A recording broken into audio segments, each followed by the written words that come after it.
What's going on, world? Michael Beasley here, coming to you from the Dreamers Corner, episode 4. Before I jump into the episode, I want to remind you all to please like, subscribe, share, comment. Like, subscribe, share, comment. And also, just a quick shout out to my international crowd out there in Canada, Romania, India, Turkey, Germany, Italy, the UK, Pakistan, and Australia. So it's a new week here at the Dreamers Corner, and today's episode is going to revolve heavily around the term justice. Today's episode may make some people uncomfortable, but these are topics that must be talked about, especially living here in America, especially being a human. These topics must be discussed. First up, last week was the anniversary of the death of George Floyd, since Derek Chauvin murdered in broad daylight, and 6 other police officers, 5 other police officers who still haven't been served any justice at all. However, I feel like not much has changed since George Floyd, but I put together a little package just to look back over the past year and see what has actually changed. Like, if anything has actually changed at all. Like, see if police are doing better at not wanting to kill unarmed black men. If police are doing better at not wanting to kill unarmed men in general. If police are doing better at their job. If they're being held accountable for their job. So let's check it out. Members of the jury, I will now read the verdicts as they will appear in the permanent records of the 4th Judicial District. State of Minnesota, County of Hennepin, District Court, 4th Judicial District. State of Minnesota Plaintiff versus Derek Michael Chauvin, Defendant. Verdict, Count 1. We, the jury, in the above entitled matter as to Count 1, unintentional second-degree murder while committing a felony, find the defendant guilty. Verdict, Count 2. We, the jury, in the above entitled matter as to Count 2, third-degree murder, perpetrating an eminently dangerous act, find the defendant guilty. Count 3. We, the jury, in the above entitled matter as to Count 3, second-degree manslaughter, culpable negligence, creating an unreasonable risk, find the defendant guilty.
So I just find those statistics in that video just really interesting, just in general. Just the overall statistics of police officers who are actually charged with a crime. 2%, literally, less than 2% are charged with a crime. And that's part of the biggest issues with it. Now, I understand most cops' arguments. Cops' arguments are, our job is not easy. Well, we understand your job isn't easy. But the problem is, officer, is that you guys, not you personally, but the guys that are wearing the badge that you wear as well, wearing the uniform that you wear as well, there's 1 or 2 of those guys out of the, I don't know how many's in your department, out of the 100 in your department, there's 1 or 2 of those guys that are gonna do something bad. They're gonna shoot somebody in the back who doesn't have a weapon. That's a problem. And especially just in general, living in a society where the police basically keep us in check. And it's wrong, but it's really what's happened. They keep us in check in the aspect of we fear for our lives. I fear for my life with the police, and that's only because I've been incarcerated before.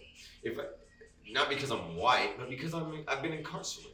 I don't like the police, but I've also been a police officer in a sense, and I hung out with officers. I have friends who are police officers.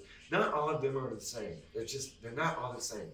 But there are those bad apples, and those bad apples should have to pay the price, like Derek Chauvin. And now I'm not sure what his sentencing was, but the man should get life in prison. Life, done deal. And the rest of those cops too. The rest of the cops, nothing's happened so far. The rest of them cops need to get fired too, literally.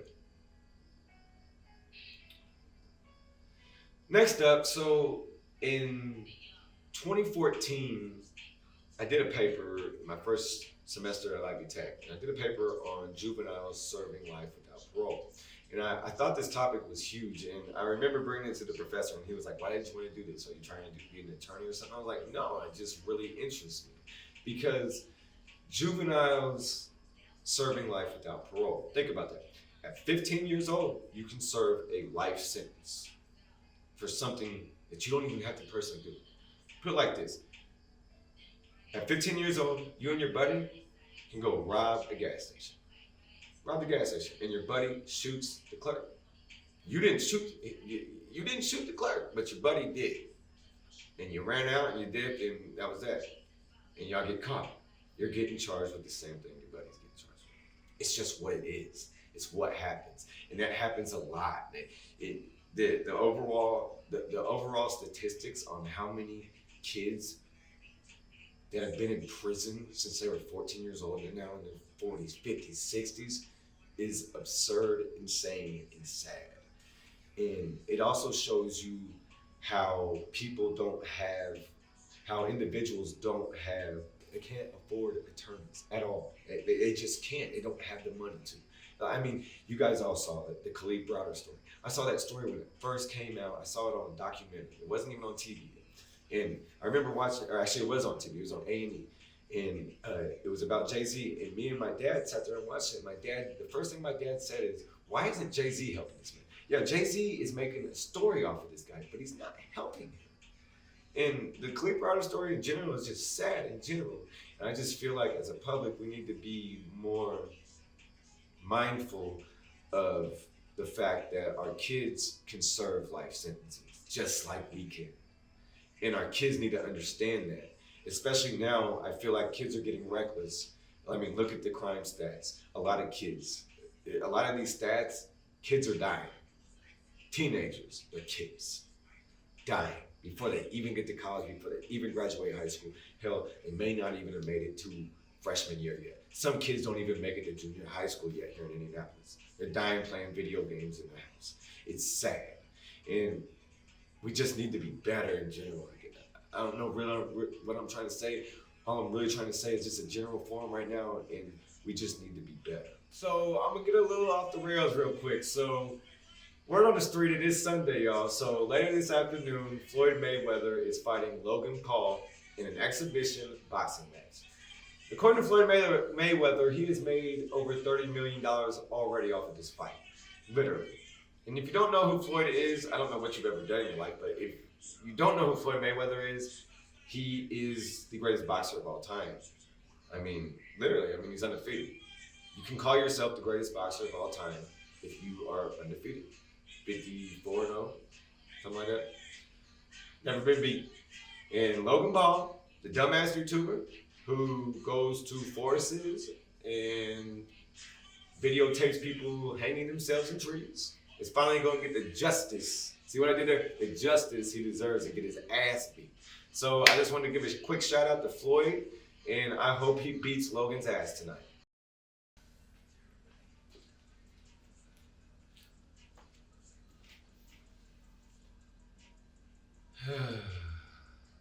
Last up, I figured I'd lighten the mood up a little bit because those topics we touched on, they are very heavy topics. So I figured we lighten up now and jump into some movie reviews. So on Friday, The Conjuring 3 came out, and of course I watched it.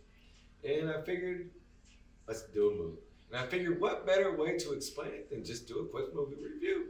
So let's do one real quick, y'all.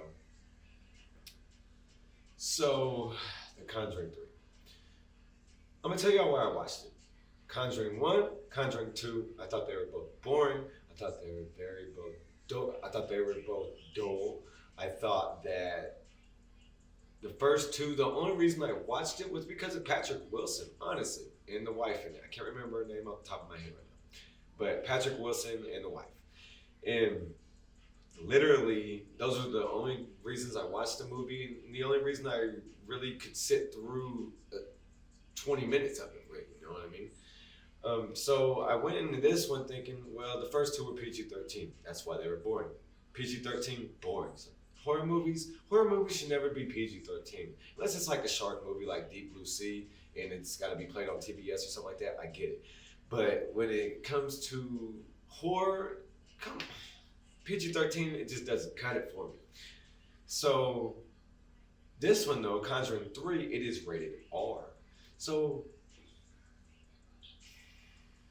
I don't know why they did that. They bamboozled me. They literally bamboozled me. Edwin, they bamboozled us. They literally bamboozled us. Me and my wife watched it tonight, and it was horrible. Me and my wife watched it, and it was just horrible. I mean, it had some good jump scares. Don't get me wrong. The jump scares are always good. Had good jump scares, and it might be because of my surround sound. I mean, the surround sound is loud. Did I jump? No, I never once jumped. I just said I had good jump scares. It scared my 1-year-old daughter. It's not good jump scares. It just only scares my 1-year-old daughter. So I really don't understand the R rating. I feel like they just tried to bamboozle a certain crowd of horror fans to watch this movie. And it might get a lot of views, but I'm telling y'all, it ain't worth it. I give the movie,